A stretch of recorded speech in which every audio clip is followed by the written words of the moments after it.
Assalamualaikum warahmatullahi wabarakatuh. Innal hamdalillah nahmaduhu wa nasta'inuhu wa nastaghfiruh wa na'udzu billahi min syururi anfusina may yahdihillahu fala mudhillalah wa may yudlil fala hadiyalah. Asyhadu an la ilaha illallah wahdahu la syarikalah wa asyhadu anna Muhammadan abduhu wa rasuluh. Puji dan syukur saya ucapkan kepada Allah atas limpahan nikmat, rahmat dan karunia-Nya. Kemudian salawat berserta salam tidak lupa saya mohonkan kepada Allah untuk disampaikan kepada baginda Rasulullah Sallallahu Alaihi Wasallam. Allahumma sholli ala Sayyidina Muhammad wa ala ali Sayyidina Muhammad. Perkenalkan, nama saya Adra Tigana dengan NIM 2522174.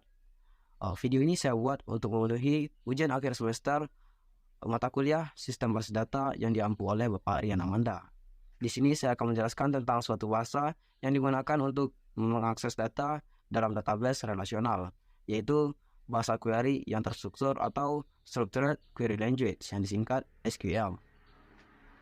Query adalah sebuah perintah atau sintaks yang digunakan untuk mendapatkan informasi dalam database dengan tujuan untuk melakukan tugas tertentu. Saat kita menggunakan query, maka kita sedang berkomunikasi atau bertanya kepada database. Kemudian database akan merespon dengan memberikan informasi yang kita minta. Kemudian SQL adalah sebuah bahasa query yang standar, yang biasanya digunakan untuk bahasa yang sederhana dan juga dasar. Jadi dengan SQL kita bisa berkomunikasi dengan database seperti membaca, menulis, dan memperoleh informasi-informasi yang berguna dalam database. SQL ini biasanya terdiri dari beberapa bahasa seperti DDL, yaitu Data Definition Language, DML, Data Manipulation Language, dan DCL, Data Control Language. Sesuai namanya, DDL kita gunakan untuk mendefinisikan sebuah database, kemudian DML kita gunakan untuk melakukan pemanipulasian database tersebut. Kemudian DCL kita gunakan untuk melakukan kontrol pada database itu, seperti pemberian izin hak akses, alokasi space, dan lain sebagainya. Masing-masing bagian bahasa ini memiliki statementnya masing-masing pada SQL.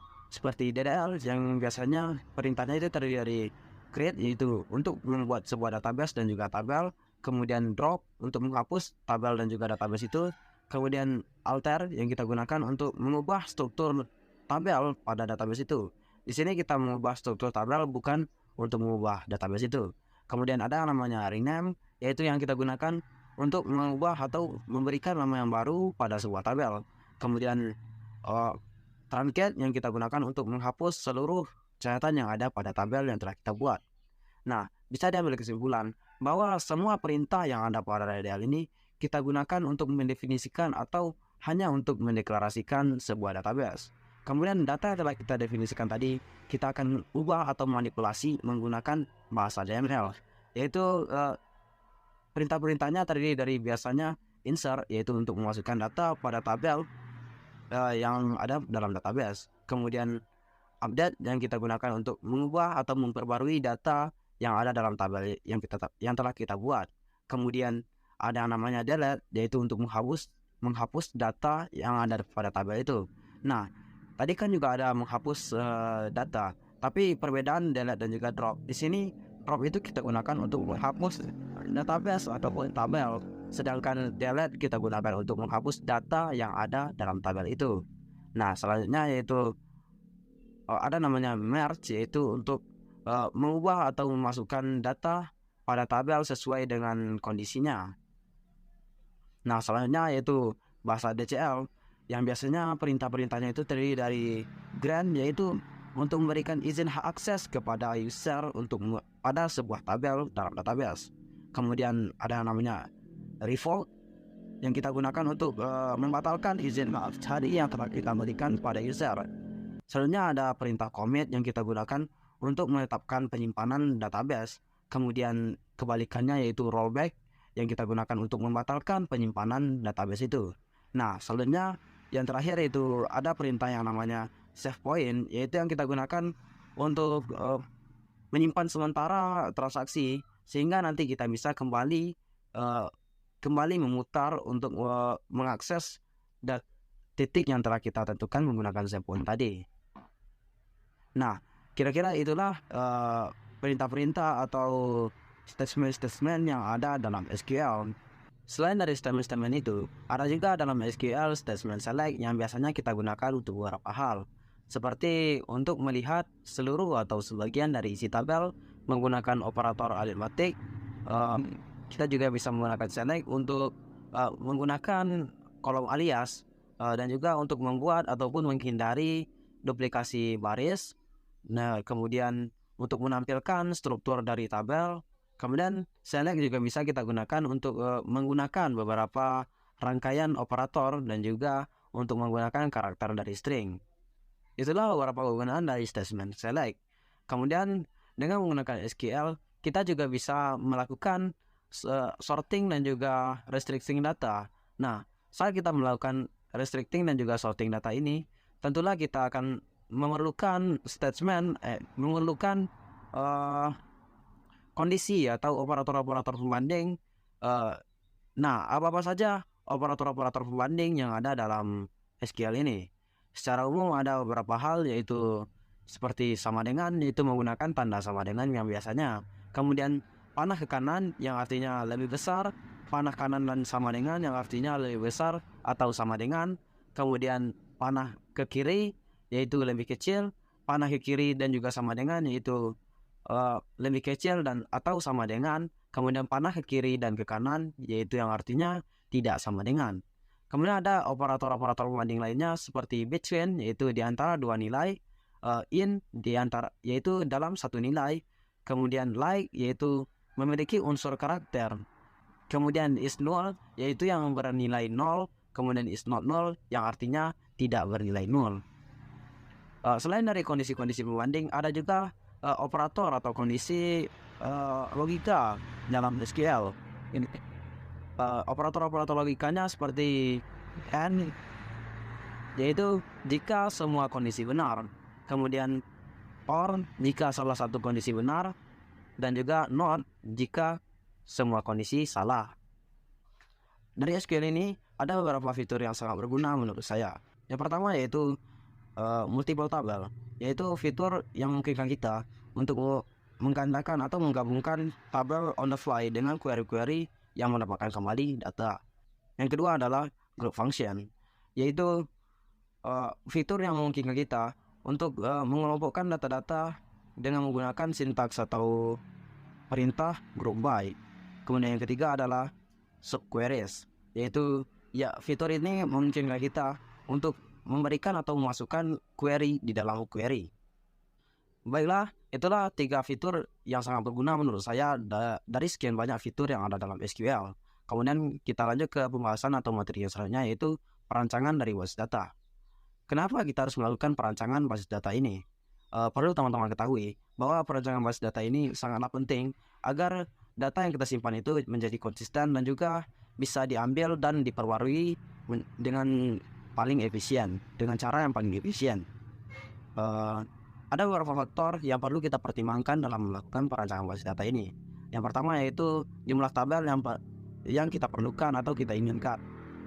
Tabel di sini maksudnya adalah entitas-entitas atau data-data yang kita perlukan. Contohnya seperti kita ingin membuat sebuah database tentang kampus, tentu kita harus memiliki setidaknya tabel mahasiswa, dosen, keuangan, perpustakaan, dan mata kuliah. Kemudian faktor yang kedua yang perlu kita ketahui atau kita perlu timbangkan adalah relasi atau hubungan antar tabel, yaitu hubungan-hubungan yang terjadi antar tabel-tabel tersebut. Contohnya dalam tabel mahasiswa dan juga tabel mata kuliah akan terjadi di sana sebuah relasi, yaitu mata kuliah akan diambil oleh mahasiswa dan mahasiswa akan mengambil mata kuliah. Atau contoh lainnya seperti mata kuliah dan juga tabel dosen. Di sana akan terjadi relasi, yaitu dosen akan mengampu sebuah mata kuliah dan mata kuliah akan diampu oleh seorang dosen. Kemudian faktor yang ketiga yaitu banyak field atau kolom yang ada dari setiap tabel. Yang sama-sama kita ketahui, tabel itu terdiri dari beberapa kolom dan juga beberapa baris, yang mana dalam basis data kolom itu disebut dengan field dan juga baris disebut dengan record. Kolom ini akan menunjukkan atau berisi dari atribut-atribut yang ada dalam satu entitas atau dalam sebuah tabel. Contohnya dalam tabel mahasiswa, maka field atau kolom yang perlu kita masukkan yaitu setidaknya ada kolom nama, NIM, nomor HP, dan juga alamat. Kemudian faktor yang keempat yang perlu kita ketahui atau perlu kita pertimbangkan yaitu primary key atau kunci utama dari sebuah tabel yang berisikan karakter yang unik dalamnya. Karakter unik di sini artinya dalam sebuah kolom itu tidak ada baris yang sama satu dengan yang lainnya. Contohnya dalam tabel mahasiswa itu kolom NIM. Itu tentu saja NIM dari setiap mahasiswa itu berbeda-beda tiap orangnya. Yang kelima, faktor yang kelima yaitu kendala atau kendala apa saja yang akan kita miliki saat kita melakukan perancangan basis data. Ada beberapa masalah-masalah yang tidak kita inginkan dan juga sering terjadi saat kita melakukan penyimpanan data. Tentunya yang pertama yaitu redundansi, yaitu data itu tersimpan lebih dari satu kali, sehingga memboroskan atau membuat pemborosan ruang penyimpanan, sehingga data yang akan kita simpan itu menjadi bertambah besar ukurannya. Yang kedua ada yang namanya anomali pembaruan, yaitu inkonsistensi yang terjadi akibat salinan dari beberapa fakta yang sama, sehingga menyebabkan data-data itu tidak konsisten. Yang ketiga ada namanya anomali penyisipan, yaitu keanehan saat kita melakukan penyisipan data. Yang keempat anomali penghapusan, yaitu keanehan saat kita melakukan atau saat kita hendak menghapus sebuah data. Baiklah, selanjutnya ada yang namanya proses atau siklus hidup dari perancangan basis data. Proses atau siklus hidup dari perancangan basis data ini, yang pertama yaitu database planning atau perencanaan basis data yang kita buat. Di sini kita akan melakukan evaluasi pada sistem lama yang telah ada. Kemudian kita mencari kekurangan apa saja yang terdapat pada sistem yang lama itu. Kemudian kita melakukan pembaruan atau melakukan peningkatan pada sistem yang baru yang akan kita buat. Kemudian kita juga perlu melakukan standarisasi dan juga memenuhi kelayakan dari segi teknologi, operasional maupun ekonomi. Yang kedua, sistem definition. Di sini kita akan mendefinisikan ataupun merinci ruang lingkup dari basis data yang akan kita buat, pengguna dan juga aplikasi-aplikasi apa saja yang akan kita gunakan. Kemudian juga batasan-batasan apa saja, batasan-batasan sampai mana saja basis data ini akan kita buat. Kemudian yang ketiga yaitu requirement collection and analysis atau pengumpulan dan analisa data. Di sini kita akan menentukan pengguna-pengguna apa saja yang akan menggunakan basis data yang akan kita buat ini. Kemudian meninjau dokumentasi yang ada. Kemudian menganalisa lingkungan operasional dan juga pemrosesan data. Yang keempat yaitu database design. Di sini kita akan melakukan desain dari database, berapa tabel yang kita perlukan dalam database tersebut, berapa kolom setiap tabel, berapa baris setiap tabel. Yang kelima ada namanya DBMS selection atau pemilihan dari DBMS yang akan kita gunakan dalam database. DBMS selection ini termasuk dalam langkah yang opsional atau boleh kita lakukan, boleh juga tidak kita lakukan. Yang keenam ada yang namanya application design, yaitu kita mendesain aplikasi yang akan kita gunakan untuk database ini. Yang ketujuh ada yang namanya prototyping atau perwarupa, yaitu bentuk awal dari aplikasi yang akan kita buat. Prototyping ini juga termasuk dalam langkah yang opsional atau boleh kita lakukan, boleh juga tidak kita lakukan. Yang ke-8 ada yang namanya implementasi atau penerapan dari aplikasi yang akan kita gunakan ini, atau dari database yang akan kita buat ini. Yang ke-9 ada yang namanya data conversion and loading, yaitu kita memindahkan data dari sistem lama ke sistem baru. Yang ke-10 testing, atau kita melakukan pengujian dari database yang telah kita buat tersebut. Yang ke-11 operational maintenance, yaitu kita melakukan pemeliharaan dari database yang telah selesai kita buat tersebut. Itulah beberapa proses atau siklus hidup dari perancangan basis data yang saya ketahui berdasarkan buku yang telah saya baca. Kemudian kita masuk ke pembahasan atau materi yang selanjutnya, yaitu tentang normalisasi. Apa itu normalisasi?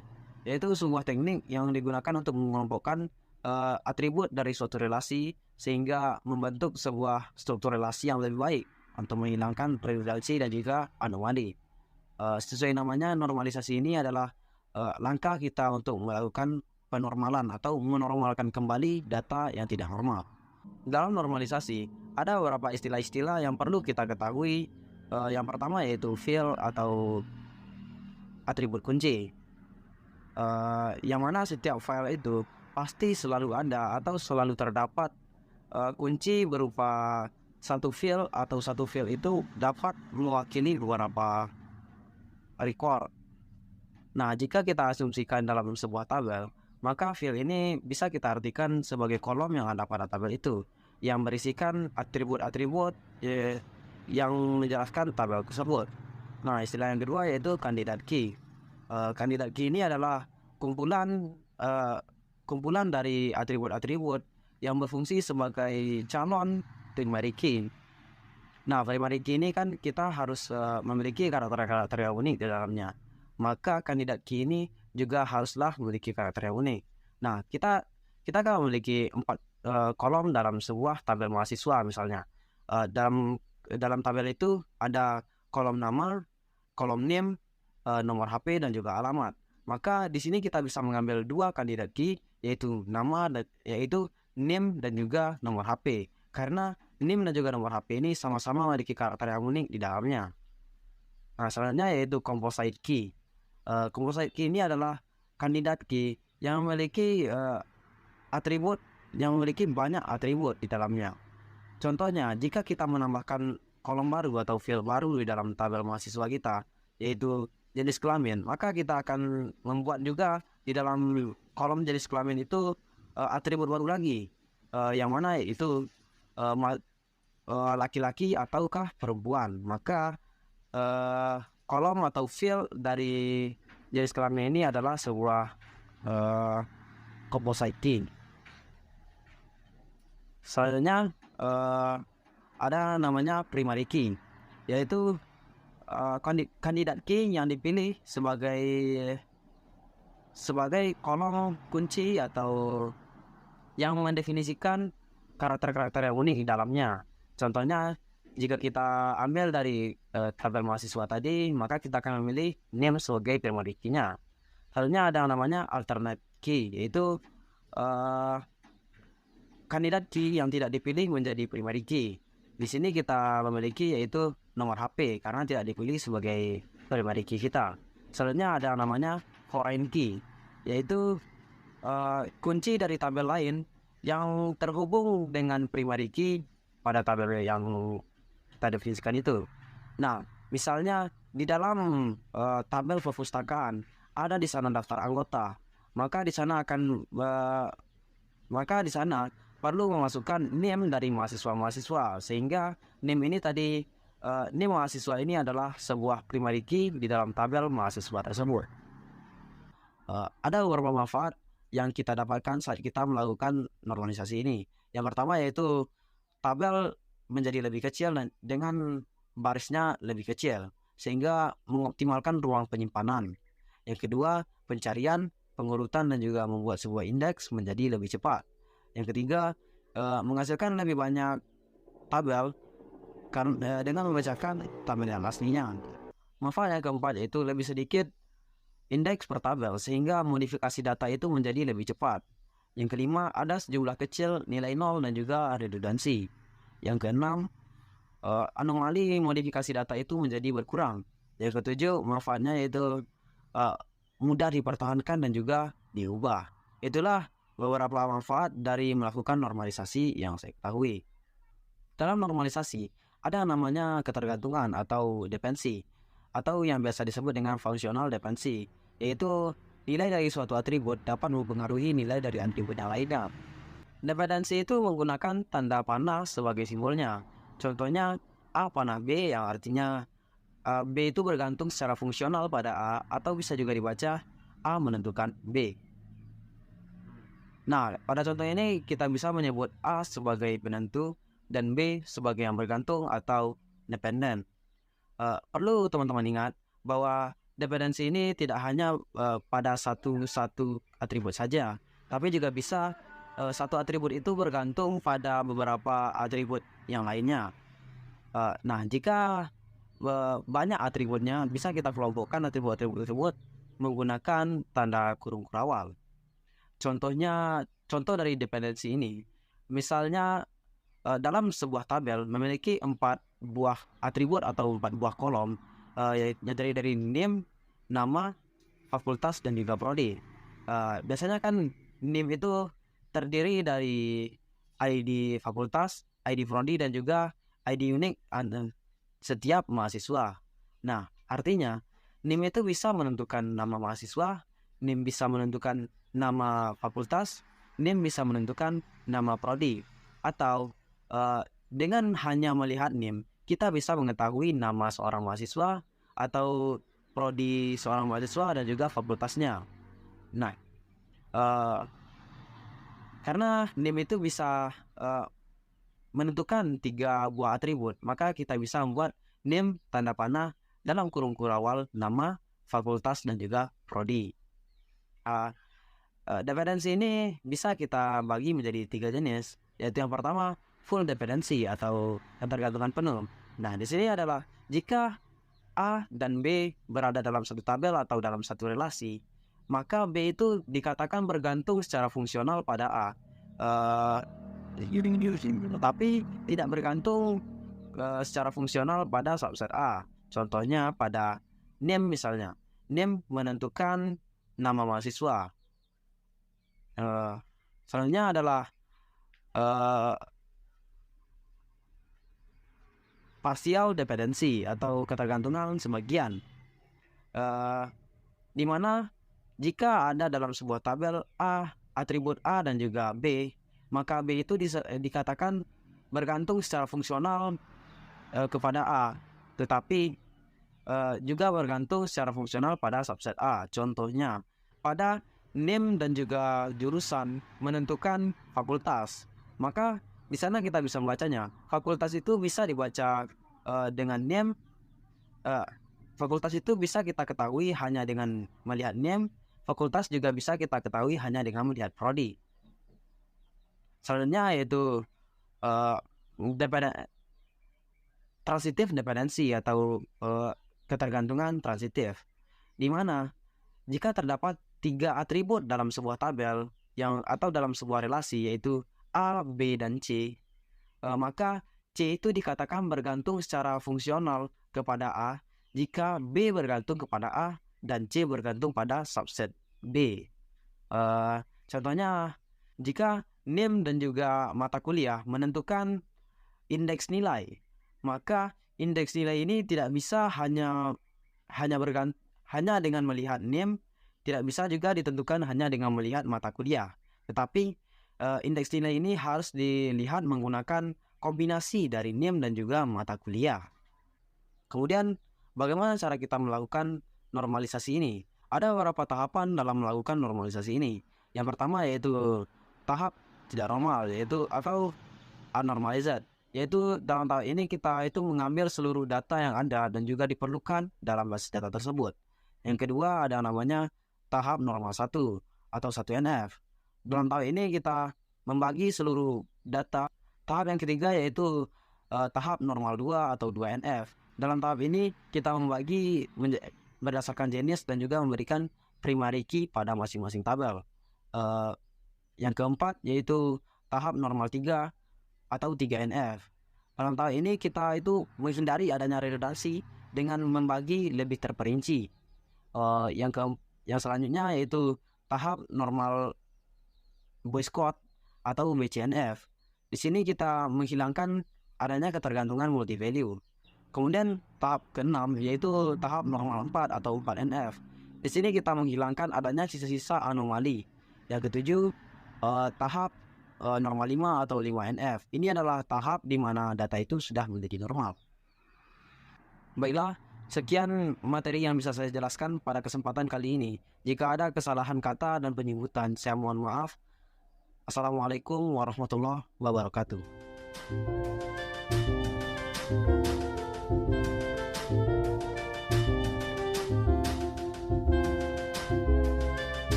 kasih.